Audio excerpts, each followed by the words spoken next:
Shout out mga kalingap, magandang hapon, magandang hapon. Lalanits! Basta na? Basta na? Ay, malungkot malumbay.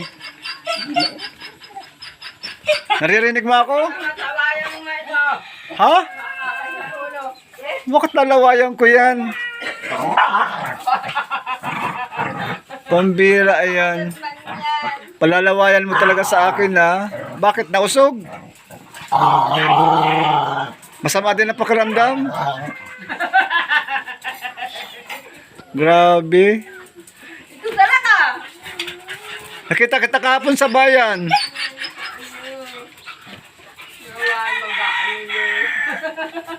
Nagano ka doon sa bayan kahapon? Nagano ka sa bayan kahapon? Nagano ka sa bayan? Nagbili ng ano? Nagbili ng ano? Pagbalik ko, wala ka na doon. Naghatid lang ako ng estudyante ko. Pagbalik ko, wala ka na.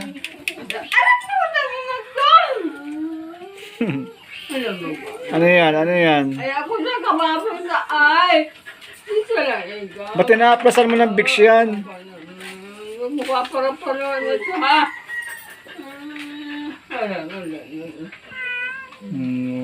Yan. Trapal. So yan po mga kalinga po. Wala na po yung trapal dito. Tapos yung nakalagay po dito ng trapal wala na. Naubos na. Ito yung kay Ate Joy pa dati itong trapal na ito. Ay, ito hindi. Kay ano na ito.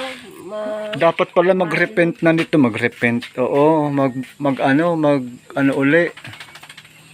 Kasi sobrang dumi na po Dumi na.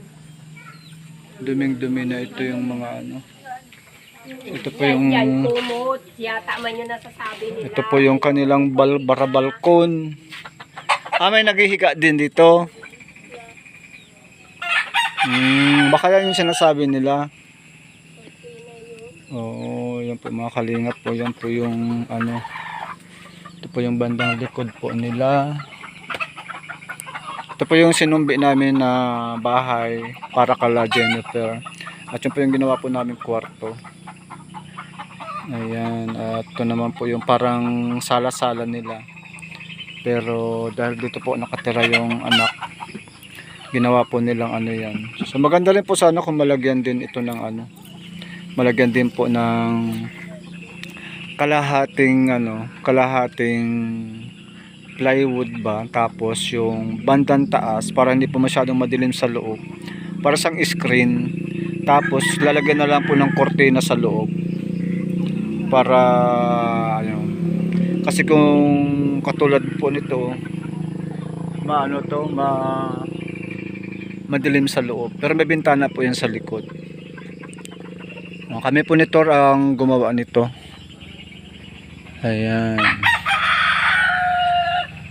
Ito po yung update natin. Tapos nako, malapit na rin bumigay yung yung kubo-kubo ni Lola Nits.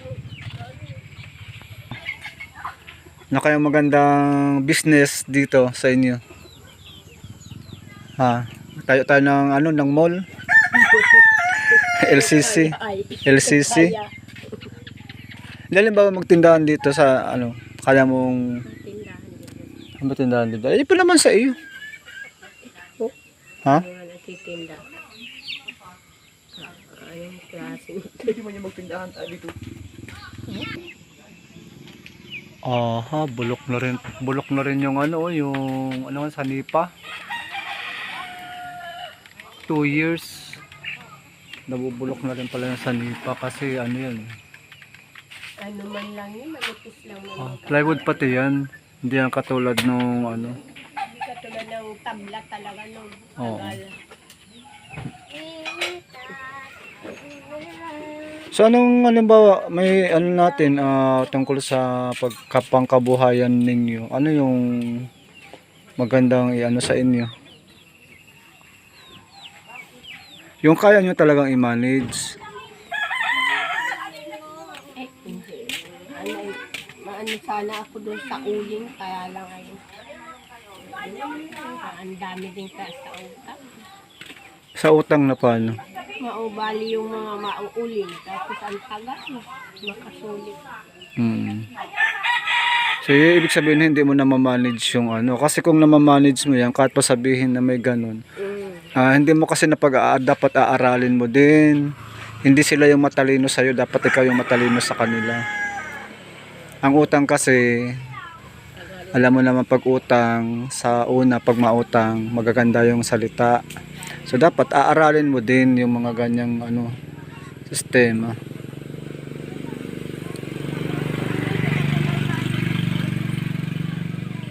So ano pa yung pwede? Baka ano.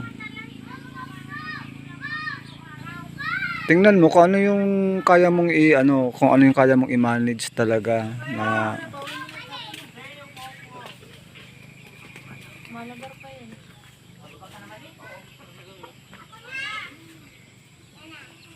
lalaki na nung sili, manok, ay yung talong.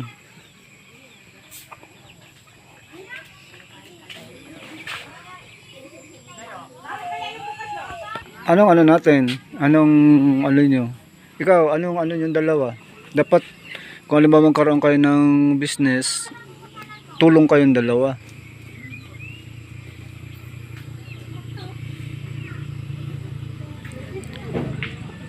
Yung kaya nyong i-manage, kaya nyong palaguin, kumbaga.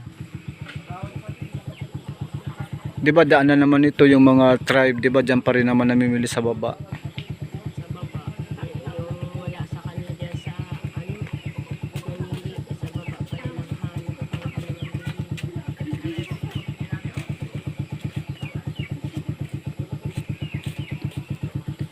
So kaya nga, alimbawa, tindahan, ano sa tingin nyo?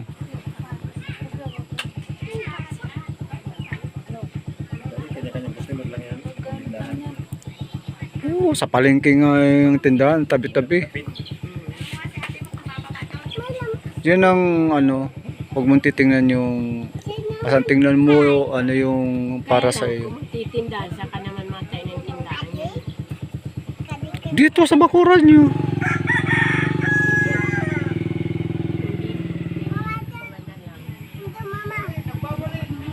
Kaya dyan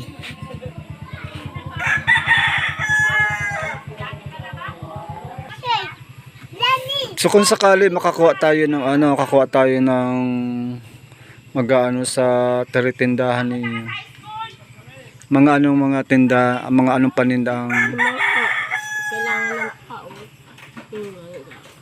Karamihan sigarilyo, gamit, kape, asukal. Ina si tita.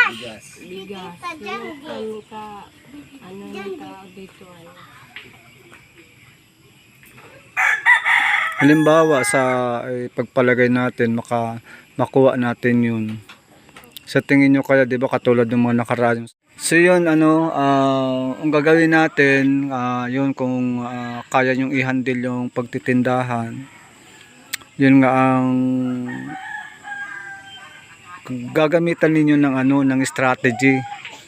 No, huwag kayong magpapadala sa mga salitang imposible. So kung magpautang ka man, hindi ganun kalaki.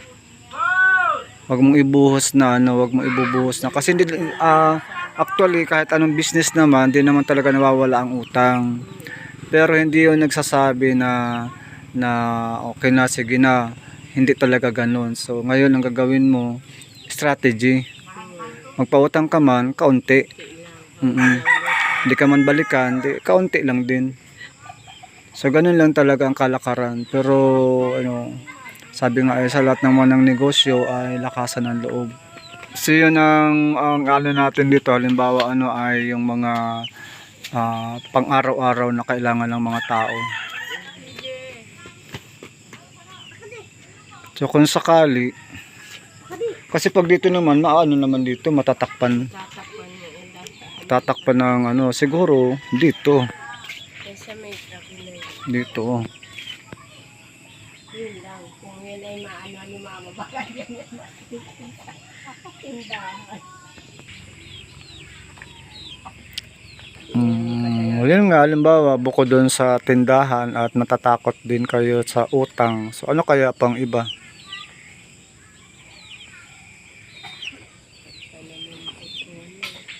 Ha? Maanuhan ko sa baboy man. Bahog din ang kailangan ng siyempre sa iyo. Pero sa 3 buwan, pwede naman ang ibinta yun. Tapos bibili ulit.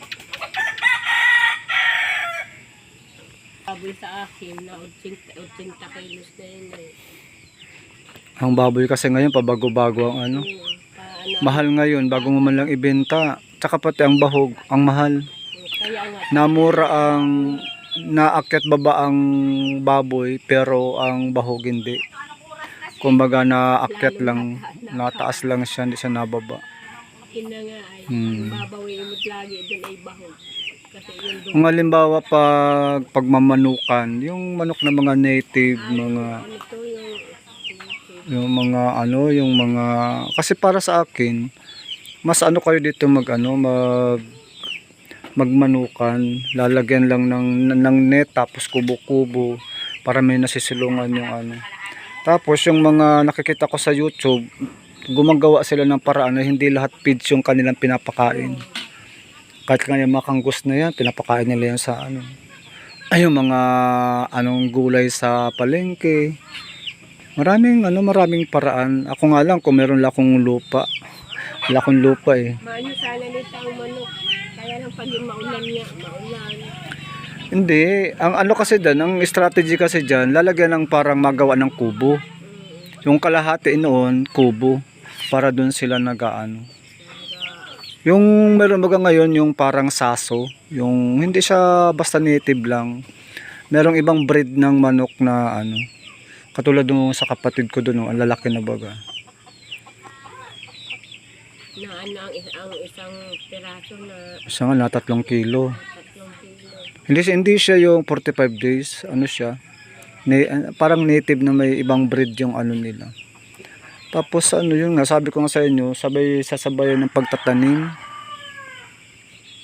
Kasi kung ano, yung source ng income natin ay isa lang, mahirapan. Ako nga, ilan ang source ng income ko kahit nasabi na paunti-unti. Kasi pag isa lang, ang hirap talaga sa panahon ngayon. Tingin ko dito mas ano dito yung ano yung maghayupan kayo, yung pag mag-alaga ng manok. Maano dito talaga ang manok. Yun lang nga po, lahat sila nasisilawan. Siyempre ang ulan, ang nakaka... Di, yung ulan na yan, madaling solusyonan yan. Kasi hindi naman natin mapipigilan ng init ang ulan. So tayo ang gagawa ng paraan, paano natin ano yung ano, yung mga kahoy namang nakukuha dito na pwedeng makapagtayo ng kubo-kubo. Kasi kung sa tindahan talaga, medyo para ako, alanganin din.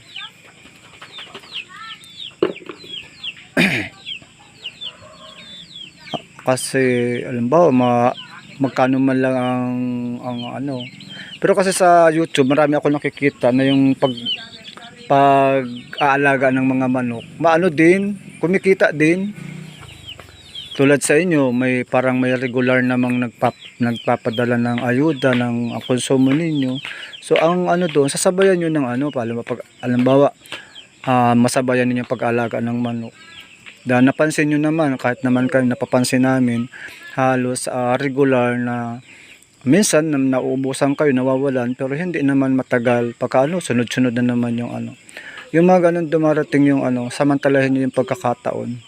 Kasi nakita ko dito, yung pag-alaga ng manok tapos pagtatanim.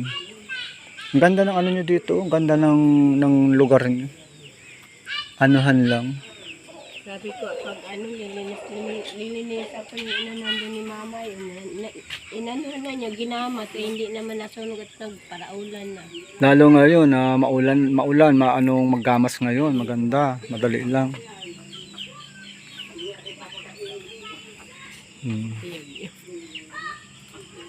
So ano, yun na lang yung ano natin. So ano bang maganda, tindahan o yung ano, manok tsaka pagtatanim? So, i-guide ko naman kayo sa pag-aalaga ng manok. Ako mag-aano sa inyo. Kasi marunong naman ako. Pag-aralan natin sa YouTube. Meron naman paano magsimula. Ano yung pagpapalaki sa kanila. Ano yung mga dapat gawin. May guide naman tayo dyan. Kumpara ako pamimiliin sa tindahan at saka sa ganun. Sa agriculture kayo. Kasi makakaingi tayo ng ipot ng manok dyan. O, lapit-lapit lang.